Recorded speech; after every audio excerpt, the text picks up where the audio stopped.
মক্কাৰ পবিত্ৰ ভূমিত ঘটিল এক আজব ঘটনা, যাক লৈ বৰ্তমান সমগ্ৰ বিশ্বতে চলিছে ব্যাপক চৰ্চা। সামাজিক মাধ্যমত ভাইৰেল হোৱা এক দৃশ্যই কোটি কোটি মানুহক চিন্তাত পেলাইছে।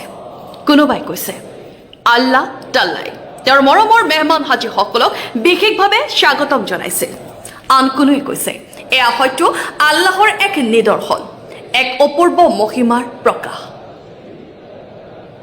হজৰ আটাইতকৈ গুৰুত্বপূৰ্ণ দিনত যেতিয়া লাখ লাখ হাজী আৰফাৰ ময়দানত একত্ৰিত হৈছিল, সেই সময়তে আকাশত দেখা গ'ল এক আচৰিত দৃশ্য। হাজাৰ হাজাৰ চৰাই একেলগে উৰি আকাশত গঠন কৰিলে এক সুন্দৰ আকৃতি।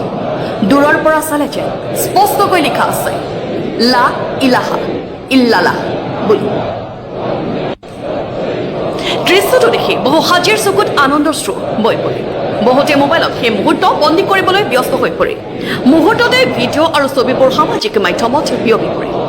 বিশ্বৰ বিভিন্ন প্ৰান্তৰ মানুহে এই দৃশ্য দেখি বিস্ময় প্ৰকাশ কৰিলে। কোনোবাই ইয়াক অলৌকিক ঘটনা বুলি বৰ্ণনা কৰিলে, আন কোনোৱে ইয়াক আল্লাহৰ শক্তি আৰু মহিমাৰ এক স্মাৰক বুলিও উল্লেখ কৰিছিলে।